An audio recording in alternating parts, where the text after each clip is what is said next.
Well, Professor Innocent Uja joins us on the program, former DG NIMR, former enemy president. He's live from Katsina State today. Professor Uja, you're welcome to the program, and it's good to see you again, Prof. I can see that they're doing very well in channels. Well, Prof, yes, let's take a look at the malaria situation to begin with. It is something that has been with us for decades. I remember as a child, going through, departments and hospitals where there was research being done, either virology or all that, and you see lots of people there. I'm talking 20 years plus ago, you see a lot of people there suffering from malaria. There was lots of research going on, lots of funding for research. And here we are today. According to the World Malaria Reports, Nigeria still accounts for 31% of global malaria deaths and 27% of total cases worldwide. By the way, Nigeria's population is less than 5% of global population. But when it comes to malaria, we carry the biggest burden. What for you has been the reason why malaria seems to love Nigeria? By the way, we don't love malaria. Well, thank you very much. Thank you for, again, for starting this again, or for continuing with this type of program, creating awareness, letting us know where we are, where we should be, where we should have been. Unfortunately, malaria is very much here with us. A lot of work has been going on in Nigeria with even partnership from other parts of the world. But I believe that we need to do more. We know Nigeria is investing a lot of money, a lot of time, a lot of talents, but that is not enough. Because malaria is a big problem worldwide, particularly in Africa. And you and I know that to get the best, we must invest in it. We're not investing well enough in research for malaria, control and elimination. We are also not investing much enough in sensitization. We are not investing well enough in planning and organization. So you will find that every facet of it, we are lacking. But it's certainly a forward movement, but this forward movement is not good enough. Recall that as we are, each time we say that Nigeria has not budgeted enough for health. Not many people agree with us because they see a volume of Naira. As you know, everything is now imported. We do not produce our own. So obviously we depend on importation, and Naira value has gone completely down. So what I'm saying is that we need to do more.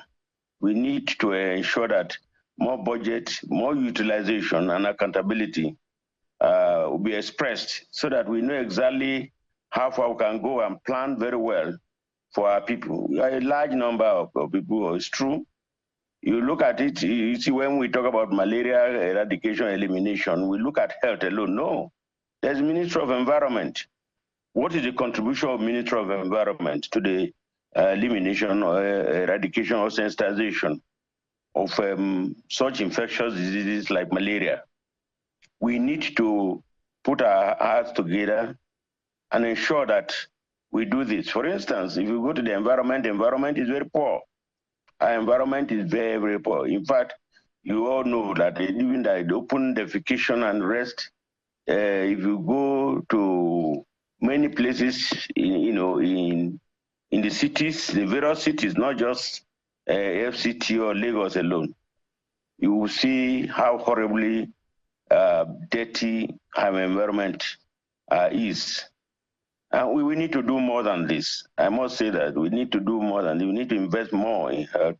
I know that the Ministry of Health has quickly, as a result of the current Trump action, suspending so many programs, including USAID, that the Federal Ministry of Health has tried to go to put before the President or the Federal Executive Council or the Presidency to now invest, to put more money on health, not just for malaria, but for other health components. But as you know, ATM, that is AIDS, TB, malaria.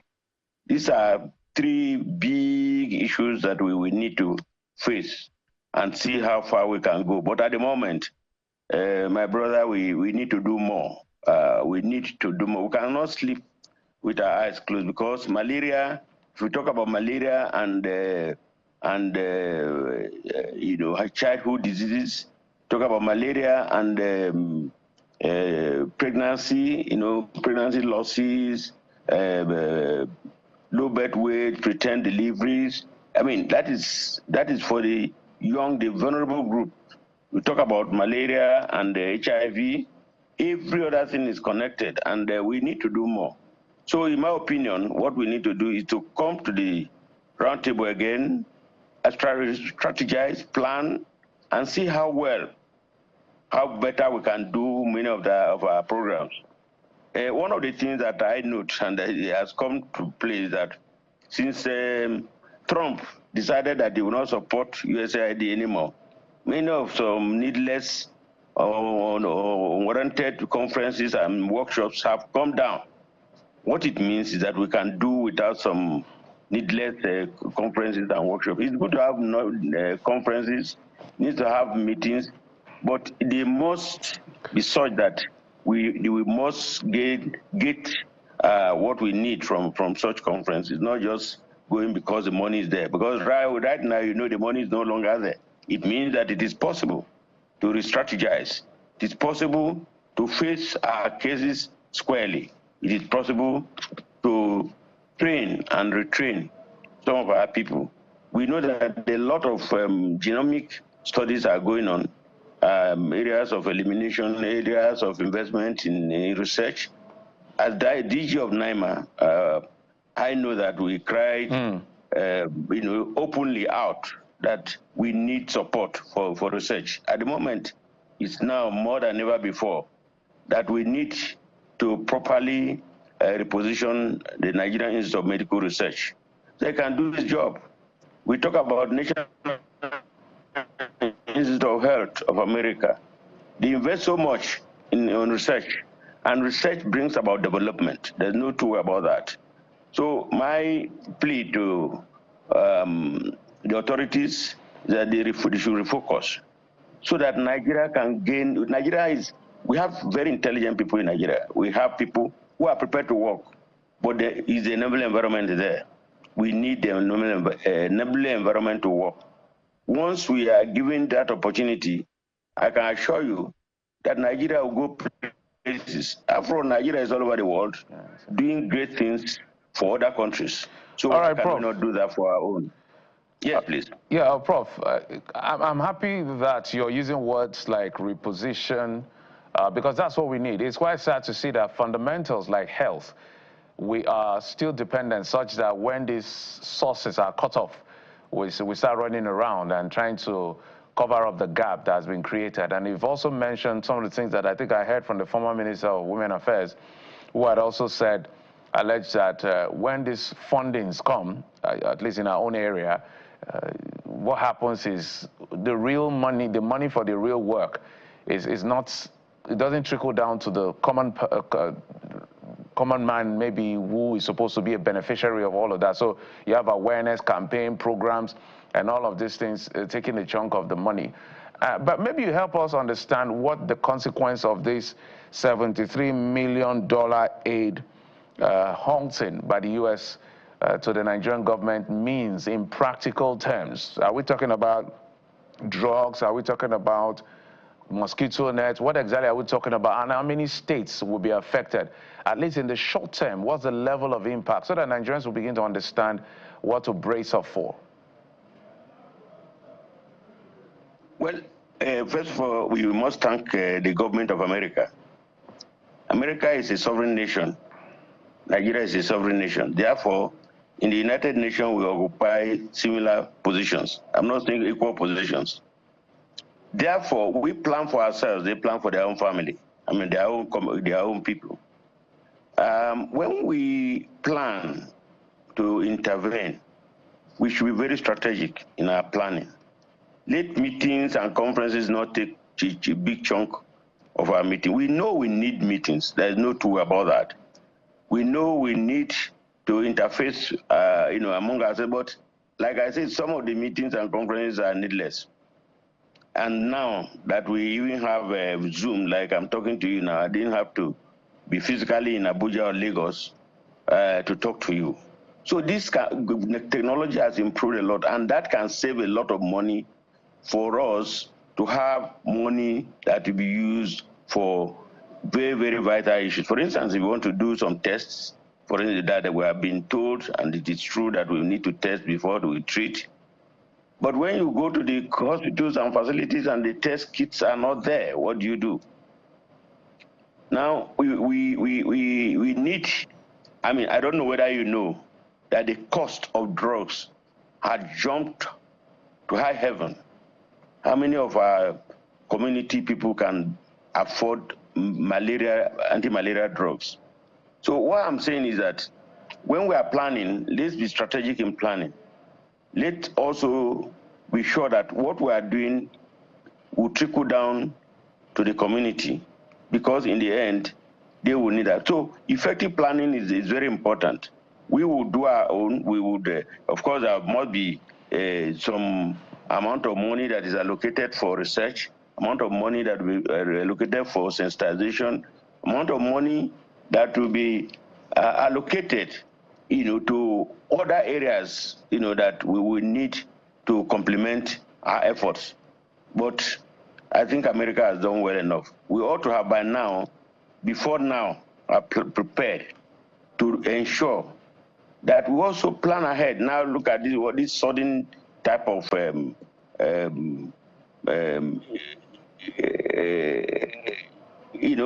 actually interruption. I wouldn't say interruption, but probably it's a joyful interruption by the Trump government.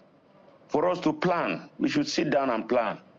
You are a country, they are a country, but they have supported us well enough. At this time, it would have been nice for us to have been able to put our hearts together and say, well, these people have been helping us. Let's also plan for ourselves. In that case, probably the shock wouldn't have been so much. But right now, to recover, I'm happy that the coordinating minister had gone to the presidency to seek for more funds to be able to fill the gap that has been created as a result of what Trump has done. And you can't blame him for too long. You've been helping people, they have refused, like he said. We're helping people that we are unable, I wouldn't want to say we refuse to. We do not see the rationale for effective planning, and also trying to hope that tomorrow or sometime somebody may even bring, some unexpected shock to our own country. And then that is what we are suffering now. We need to now re-strategize. We need now go back to do all that we need to do to make sure that Nigeria does not suffer unduly. All right, Prof.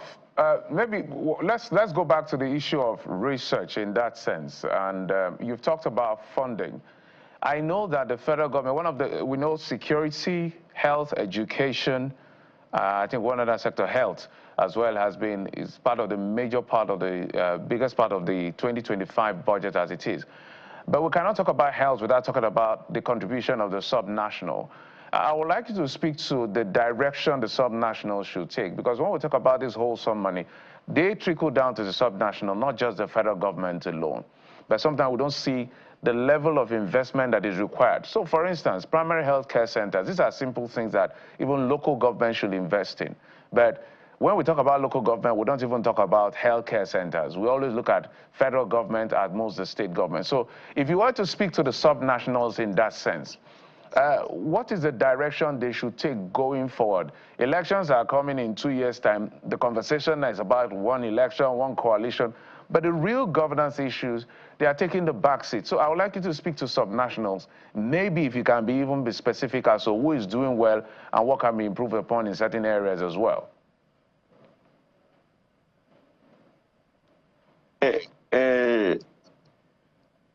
Hello? Yeah, we can hear you. Go on, Prof. Okay, all right, okay. Thank you very much. The beauty of what is happening is that many times when we're talking about health or even developmental issues, we don't even look at the local government, even states. Everything is put before the federal government, and that is not right. It doesn't appear that the states think that they have a stake on this. Forget about local government. Local government is a place probably to create jobs. Because as far as I know, I have communities, I'm from a local government. I know they are not doing anything. Many local governments. I worked with UNICEF before. I've covered over 8-10 states in the southeast. And I know that there's none. Apart from few states, when you begin to mention now, they'll say Uja is political. It's not about politics. Somebody, I mean, a state like Lagos, there's no doubt that they are doing their best, but they could do more. I recalled that as DG of NIMR, when Ebola came, I said I thank God that Ebola did not come through any other state apart from Lagos. If it were from any other state, Nigeria would have been wiped out because Lagos was prepared to work. Let others, what we call a peer review mechanism, let other states learn from the good states that are working. It's not about competition. If you are better than me, I'll go and learn from you. So a place like Lagos, Lagos is doing very well as far as I'm concerned, and it shows. It shows. Other states might be doing well, but we've not seen this. They should have regular peer review mechanism. It doesn't have to be the commissioner. You know, the directors can meet, look at what is good in one place. How can we use what you have so that we can improve our own? It's not a competition. It's not about election. It's about improving the lives of our people. And I don't know how we can resuscitate local governments, but I don't think there's effort, even from state governors, to help or discuss with the local governments. I think the only thing they're looking for now is the money that comes to local government. And it's not very nice because people are suffering. The cost of drugs, the cost of treatment is so much now that not many people can afford it. So I don't know what you can do, channels for us to go to the grassroots and continue to view some of the activities, the sufferings of the common people, only for them to go there at the last minute to hear and say they want their votes.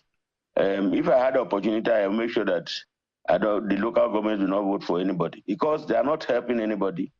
Many of the leaders are not helping the people. And I'm very clear about what I'm saying. We have to anchor at this point. Still lots of questions about the malaria vaccines and what the future holds. But the point is to ensure that we don't hand over malaria to our children the same way it was handed over to us by previous generations. We have to thank you so much, Professor Innocent Uja. I mean, I'm curious to ask what you're up to these days, from NIMR to NMA, first virtually elected NMA president, then you were the vice chancellor of the university in Benue, then you were suspended. So maybe in 10 seconds, what are you up to these days? No, I was not suspended. I retired. Nobody could suspend me. In fact, the chairman of council that thought that I was suspended had been sacked. And not only that, the registrar was sacked. The acting vice chancellor then was sacked. I was not suspended because there was no reason to suspend Professor Innocent Uja MNI. You see, people have evil intentions and God pays back very, very quickly. So, FUSO, Federal University of Health Sciences Otukpo, which I pioneered, is on course and is doing very well. And I must say that I will continue to support it, but I need some rest. I worked for so many years. I mean, you clocked 70 last year, so it's understandable to get some rest. We have to thank you so much. Obviously, you're still doing some work, Professor Innocent Uja, from a DG NIMR, from an NMA president. Thank you very much. Thank you so much. I wish you well, always. Well, thank you. Coming from a doctor, you want to take that. Well, we'll take a quick break now. When we return, there's more for you on the show, so stay with us.